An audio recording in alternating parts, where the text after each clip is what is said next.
অভিষেক তো একটা চুনোপুঁটি। পেছনে পিসির পরিকল্পনাতে অভিষেক কাজ করেছেন, পার্থ কাজ করেছেন। এটা নতুন কিছু না। আমরা কি সবাই চোর বলে ওর পিসি একবার রাস্তায় গলায় ফ্ল্যাগ লাগিয়ে নামিয়েছিল। আমরা সবাই চোর এবং চোর প্রমাণ হয়ে গিয়েছিল। এরাও যে চোর তা তো প্রমাণ হয়েছে। লক্ষ কোটি টাকা চুরি করেছেন, চাকরি বিক্রি করে আদায় করেছেন, এটা প্রমাণিত সত্য। এখন যেটা হবে যে কে 6 মাস জেল খাটবে, কে 8 মাস জেল খাটবে, এটাই বিচার হবে। স্যার, আমরা যেমনটা দেখতে পেলাম এবিপি আনন্দর যে খবর, সেই খবরে আমরা দেখতে পেলাম যে কালীঘাটের কাকুর কণ্ঠস্বর পরীক্ষা করা হয়েছে। সেই পরীক্ষায় সব থেকে মূল মাথা হিসেবে যার নাম বেরিয়েছে সেটা হচ্ছে অভিষেক ব্যানার্জি। কি বলবেন সে বিষয়ে? আরো মূল মাথা যেটা সে বেরোয়নি, সেটা হচ্ছে মমতা ব্যানার্জি। যেটা তদন্তের মূল লক্ষ্য হওয়া উচিত ছিল, এই সমস্ত দুর্নীতিগুলো কারা পরিকল্পনা করলেন।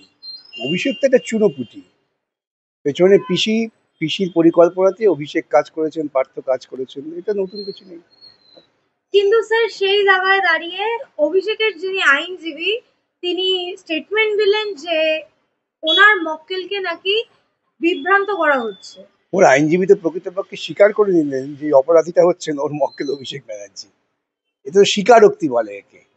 হ্যাঁ, আমরা যারা আইনের ক্ষেত্রে কোনটা অ্যাডমিশন বলি, তাই এটা স্বীকারোক্তি যে হ্যাঁ, ওই চার্জশিটে ওর মক্কেলের নাম আছে এবং এই স্বীকারোক্তি ভবিষ্যতে তো জেলের জন্য প্রস্তুতি করে দেবে।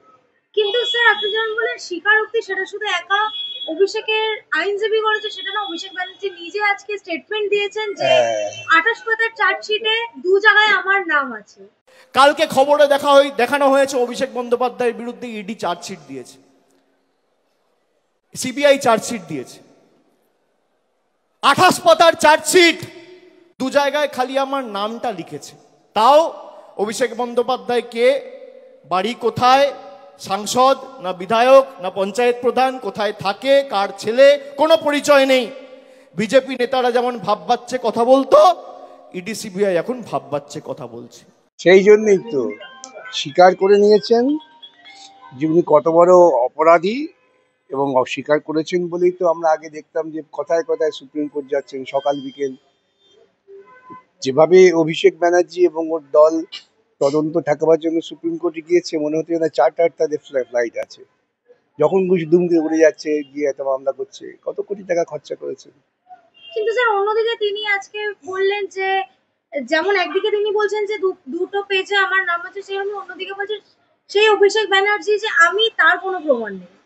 এই যে স্বীকারোক্তি তো হয়ে গেছে। আমরা কি সবাই চোর বলে ওর পিসি একবার রাস্তায় গলায় ফ্ল্যাগ লাগিয়ে নামিয়েছিল। আমরা সবাই চোর এবং চোর প্রমাণ হয়ে গিয়েছিল। এরাও যে চোর তা তো প্রমাণ হয়েছে। এখন ওদের গুন্ডা বাহিনীকে মদত দেওয়ার জন্য, চাঙা করবার জন্য এইসব কথাবার্তা বলছে। এই 15 কোটিটা তো একটা কনভারসেশনে, এটা সামগ্রিক টাকা না। এরকম কত কনভারসেশন আরো আছে, যা বার করলে কয়েকশো কোটি টাকা। এই রাজ্যে একটা নতুন দৃষ্টান্ত স্থাপন করেছিলেন। ওই লেলে বাবু ছেয়ানা, যে লেবে ছেয়ানা বলে আমার ছেলেবেলায় গান শুনতাম, বিক্রি চাকরিটা এরকম করেছে, লেলে বাবু 6 লাখ, লেলে বাবু 6 লাখ, দ্যাট ইজ মিনিমাম। তারপর 10 লাখ, 12 লাখ, 15 লাখ এরকম হয়েছে। কিন্তু স্যার, সেই 15 কোটি টাকা না দেওয়ার কোনো একটা কথায় অভিষেক ব্যানার্জি বলেছেন যে চাকরি দিতে হবে না, গ্রেপ্তার করিয়ে দাও, না অন্য জায়গায় ট্রান্সফার। ঠিকই তো, ওর পিসির পদ্ধতি। ওর পিসির পদ্ধতিতে হয়েছে যে কেউ কিছু বললে তাকে অ্যারেস্ট করে দাও, তাহলে ট্রান্সফার করে পাঠিয়ে দাও। কিন্তু অন্যদিকে মুখ্যমন্ত্রীও আজকে বললেন যে ভোট এলেই মনে পড়ে তৃণমূলের কাকে কাকে চার্জশিট দিতে হবে, কাকে কাকে চোর বলতে হবে, কাকে কাকে গ্রেপ্তার করতে হবে। এখন তাহলে উনি কি চান যে ভোট আসবে আর উনি চুরি করেছেন সেটা চেপে যেতে হবে? যিনি চুরি করেছেন তার তো প্রচারের একটা পদ্ধতি আছে। কোথায় ভোট? কালকে তো ভোট নেই, পরশু তো ভোট নেই, কবে ভোট হবে তার ঠিক নেই, আর উনি এখন থেকে লাফাচ্ছেন। যারা দুর্নীতি করে না, তাদের প্রত্যেকটা প্রকাশই দুর্নীতিমূলক হয়ে যায়, সেই জন্য আতঙ্কে ভুগছেন। কিন্তু স্যার, মুখ্যমন্ত্রী বললেন যে একটাও তো প্রমাণ করতে পারেননি, জেলে ভরছেন কিন্তু প্রমাণ করতে পারছেন না। প্রমাণ তো হবে, ট্রায়াল শুরু হলেই প্রমাণ হবে। তো মহা মুশকিল। উনি নাকি বলেন উনি আইনজীবী না সিনিয়র আইনজীবী, তো উনি জানেন না কখন প্রমাণ হয় এবং কিভাবে প্রমাণ হয়। প্রাথমিক তথ্য থাকলে পরেই তাকে হেফাজতে নিয়ে গ্রেপ্তার করা হয়, তারপর তো প্রমাণের প্রশ্ন। যা প্রমাণ না করতে পারলে কি ঘটনাটা ঘটেনি? আমাদের দেশে তো বাবরি মসজিদ ভেঙে মাটিতে গুড়িয়ে দেওয়া হয়েছিল, আমরা সবাই দেখেছি কারা করেছে, কিন্তু প্রমাণ হয়নি। যারা তদন্ত করছেন তারা সাক্ষ্য প্রমাণ হাজির করেননি, আদালত বলে দিয়েছেন কাউকে খুঁজে পেলাম না, কেউ দোষী না। তার মানে কি বাবরি মসজিদ ভাঙা হয়নি? এটা প্রমাণ হয় নাকি? লক্ষ কোটি টাকা চুরি করেছেন, চাকরি বিক্রি করে আদায় করেছেন, এটা প্রমাণিত সত্য। এখন যেটা হবে যে কে 6 মাস জেল খাটবে, কে 8 মাস জেল খাটবে, এটাই বিচার হবে, আর তো কিছু না। কিন্তু তিনি এই প্রসঙ্গে আরজিকর মামলাও টেনে এনেছেন, বলেছেন আরজিকরের কেস তো বহুদিন ধরে কোর্টে চলছে, একটার পর একটা মামলা হচ্ছে, কি প্রমাণ করতে পেরেছেন আপনারা? আবার বলি, জিজ্ঞাসা করেন, ওই যে আপনার সুযোগ হয় জিজ্ঞাসা করতে, যে আপনি তো সিনিয়র আইনজীবী, কখন প্রমাণ হয় এটা বলুন তো। আর প্রমাণ না হলেই যে অপরাধ হয়নি এটাকে বলে। স্যার সেই জায়গায় 24-এর ভোটে তিনি বলেছেন যে 24-এর ভোটে 5টি আসনে কারচুপি করা হয়েছে, না হলে 34টা আসনই হতো তাদের। হ্যাঁ, ওনারা তো কিরকম ভাবে ভোট করেন তো প্রমাণ হয়ে গেছে। যে মেদিনীপুরের একটা কোঅপারেটিভ ব্যাংকের ক্ষেত্রে আমরা যা দেখতে পেয়েছি ভিডিওতে, যেভাবে গুন্ডারা রাস্তায় নেমে গেছেন, তো মেয়েদের পর্যন্ত আঁচল ধরে টানাটানি করছেন।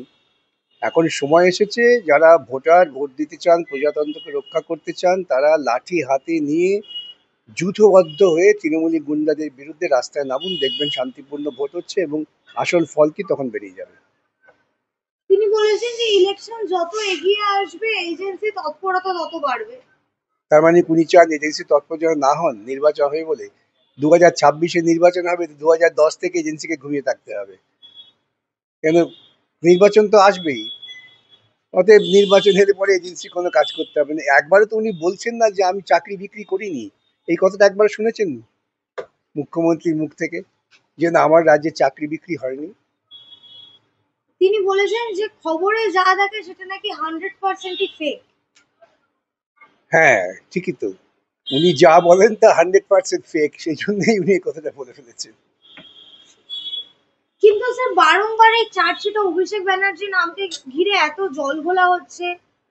হ্যাঁ, অভিষেক ব্যানার্জিকে আপনারা তাকে রাজকুমার হিসেবে অভিহিত করেছেন, সেই জন্যই জলগলা হচ্ছে।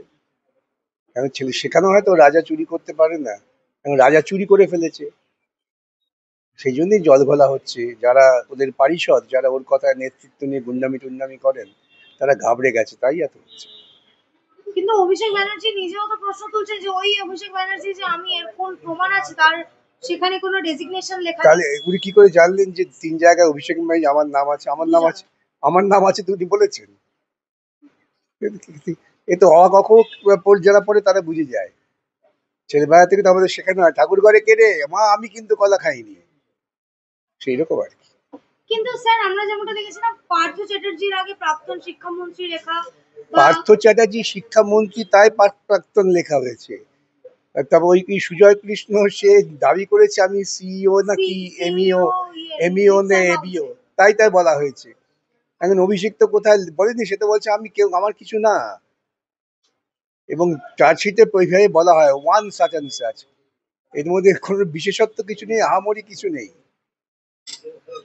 কিন্তু তার আইনজীবী এই প্রশ্ন তুলেছেন যে তার নামের আগে যখন লেখা নেই তাকে কেন বলা হচ্ছে। তাহলে আইনজীবীদের ডিফেন্ড করতে গেলেন কেন? উনি যখন ডিফেন্ড করতে গেলেন তখন তো প্রমাণ হয়ে গেল যে তিনি জানেন তাহার মক্কেলই হচ্ছেন এই অপরাধী। কই অন্য কেউ তো ডিফেন্ড করতে যাচ্ছে না, কিন্তু 1 লক্ষ অভিষেক ব্যানার্জি আছে পশ্চিমবঙ্গে, অন্য কেউ তো এসে বলেনি, তো সেটা অঙ্ক। স্যার এই নিয়োগ দুর্নীতিতে এই কণ্ঠস্বর পরীক্ষা এই চার্জশিট এরপরে আপনাদের পদক্ষেপ কি হবে? আমাদের যে পদক্ষেপ নেওয়ার আমরা নিয়ে নিয়েছি, আর কি হবে সেটা জনসমক্ষে বলবো না, তাহলে ওরা কাঁদতে শুরু করবে। স্যার কোথাও না কোথাও গিয়ে কি সিবিআই এই দুর্নীতিতে শিলমোহর দিচ্ছে বলে মনে হচ্ছে? দুর্নীতিতে শিলমোহর মানে? দুর্নীতি ধরা পড়ে গেছে।